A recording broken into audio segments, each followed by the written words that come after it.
Bom, pessoal, nós vamos falar um pouquinho sobre um medicamento, um vasodilatador, o nitroprussiato. Então, o nitroprussiato, ele é utilizado em urgência e emergência e dentro da unidade de terapia intensiva, tá? Conhecido como Nipride. Para a gente entender o funcionamento dessa medicação e qual que é o seu efeito no organismo, a gente precisa definir um termo, né? Que é o de vasoconstrição e o de vasodilatação. Então, por exemplo, quando eu tenho... deixa eu pegar a canetinha aqui. Quando eu tenho uma vasoconstrição, significa o quê? Que o meu vaso, a minha artéria, ela vai contrair, ela vai ficar pequenininha. Consequentemente, ela ficando pequenininha, ela diminuindo o seu diâmetro, o que vai acontecer lá dentro?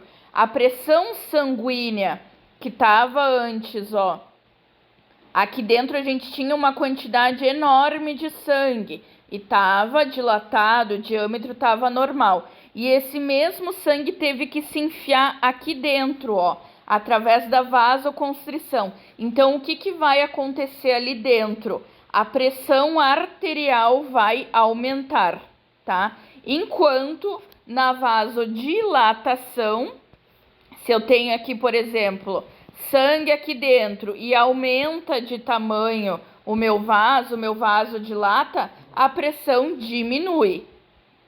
Vamos apagar aqui.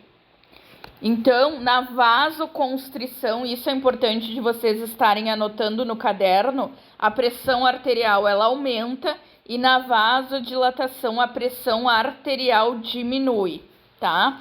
O Nipride, então, ele é um vasodilatador arterial, ou seja, ele ajuda a dilatar a artéria, venoso, veias também, e é um dos mais potentes. Tá? A gente vai utilizar ele na hipertensão aguda, encefalopatia crônica, ICC, que é a insuficiência cardíaca crônica, a primária e a secundária.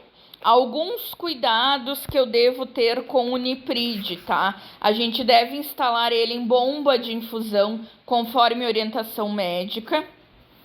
Preferencialmente quando o meu paciente tem um acesso venoso central, mas, né, se é numa intercorrência ele ainda não tem um acesso central, a gente pode estar colocando no periférico. Sempre o médico vai orientar que o Nipride comece em pouca quantidade, em pouca infusão, e gradativamente a gente vai aumentando. Então, como ele vai em bomba de infusão, o médico pode, por exemplo, me pedir, inicia a 3 ml hora. Ali, dali um pouco, coloca para 5 ml hora. E assim vai subindo gradativamente, tá? Assim como quando for para diminuir, a gente não para de forma abrupta. A gente não chega lá na bomba de infusão e arranca da tomada ou desliga. A gente vai diminuindo gradativamente de 1 em 1, de 2 em 2, tá? Importante a gente saber, o nitroprussiato ele é incompatível com a fenitoína, né, cristalizando ali a medicação se a gente chega a colocar na mesma via, e com o antibiótico cefadizina. Sobre o nitroprussiato também, a gente tem o antagonista dele. Sempre que a gente falar que um medicamento é antagonista, significa que esse medicamento vai cortar o efeito do nitroprussiato. E como exemplo, a gente tem o tiosulfato de sódio e a vitamina B12, tá? Efeito colateral do nitroprussiato, do Nipride: hipotensão, desconforto torácico, pode dar uma taquicardia reflexa, que é o quê? Quando literalmente o coração tá lá num ritmo, se descompensa, por quê? Porque o nitroprussiato entrou na corrente sanguínea, vai começar a diminuir a pressão, e aí o coração não está entendendo ainda o que está acontecendo, ele e o cérebro não estão entrando em comum acordo até o organismo se acostumar com a medicação. ele acelera muito e depois vai diminuindo gradativamente, podendo inclusive levar a uma bradicardia. O paciente também pode ter náusea, vômito, tremores, né, e sudorese, que são aí efeitos também da taquicardia, tá? O que a gente observa? A gente controla, então, a pressão arterial quando a gente instala essa medicação, preferencialmente a cada 10 minutos.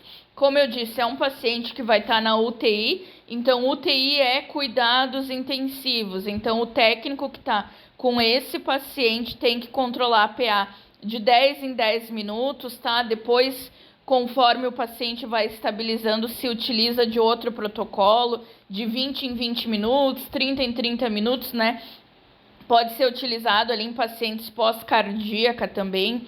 A gente atenta à frequência cardíaca, o preparo correto, colocar rótulo, o equipo preferencialmente para essa medicação é uma medicação fotossensível, então preferencialmente a gente vai utilizar o equipo laranja, só que se na instituição que eu trabalho não tenho equipo fotossensível, eu não tenho como proteger da luz, a gente vai estar utilizando essa medicação por no máximo 24 horas, tá? A gente mantém o nosso paciente em monitorização, monitor cardíaco, né? A gente vai atentar também o controle da diurese, lembrando, né, do balanço hídrico que a gente faz em UTI. Então, a gente fica bem de olho para ver se ele está eliminando líquido, se ele não está retendo, tá? E a medicação vai em bomba de infusão. Como que eu vou preparar essa medicação, então, tá? Assim, pessoal, cada instituição, ela tem o seu protocolo. Mas o que eu vou ensinar aqui para vocês é o que é mais usado, que pode variar, né, de região para região, de instituição para instituição. Vocês não precisam enlouquecer e querer gravar. Mas o que é mais utilizado, né? Em soro glicosado 5%, a bolsinha de 250 ml. Como a ampola do Niprid tem 2 ml, como é que a gente faz a diluição? Então, eu pego o soro glicosado, retiro 2 ml, aspiro meus 2 ml do Niprid e coloco dentro desse soro. Ou seja, o soro tinha 250 ml, eu tiro 2, vai ficar com 248 de soro mais 2 de medicação. Assim como todas as medicações que a gente faz, né? Eu sempre retiro a quantidade que tem dentro da minha ampola. Eu vou introduzir 10 ml. A gente primeiro tira 10 ml, porque senão a gente vai estar fazendo a dosagem e o cálculo para colocar na bomba de infusão errada, tá? O nitroprusiato, então, pessoal, ele não deve ser utilizado em pacientes que têm fístula arteriovenosa, que é aquela ligação que a gente faz de uma veia com uma artéria quando o paciente vai fazer hemodiálise. Também existe uma outra doença cardíaca chamada como desvio da aorta, que a gente não administra nitroprusiato. Por quê? Porque pode ali dar uma sobrecarga e um desvio maior ainda.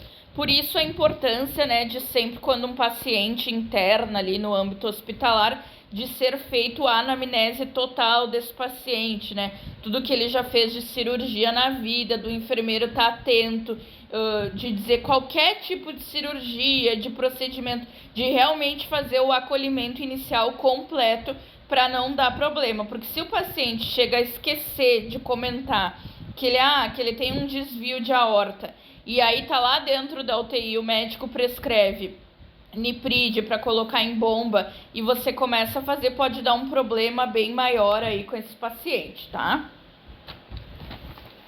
Na sequência, então, nós temos quem? O Tridil, né? Que é da mesma linha ali de UTI, de urgência, emergência, e também é um vasodilatador, tá? O Tridil, a NTG, a nitroglicerina, ele é um vasodilatador, ele vai atuar no alívio da dor, ele diminui a sobrecarga cardíaca, ele controla a hipervolemia do paciente, quando o paciente está com muito líquido circulante dentro do organismo, só que tem que ser em dose baixa, tá? Então, em dose baixas, ele vai ajudar a dilatar as artérias coronárias, tá? A gente só usa, os médicos, na verdade, só optam por usar a NTG, o Tridil ali, se o paciente está em estado crítico infartando, senão é sempre optado pelo nitroprussiato, tá? A gente tem que ter cuidado ao manipular, então, jamais aumentar a dose de forma rápida, porque vai dar uma taquicardia tenebrosa nesse paciente. A apresentação dele, então, é uma ampola de 10 ml, sendo que cada ml vai conter 50 miligramas, tá? Essa medicação também é feita em bomba de infusão, conforme o protocolo de diluição da instituição ou conforme o médico solicitar para vocês, e ela faz o efeito em até 2 minutos na corrente sanguínea.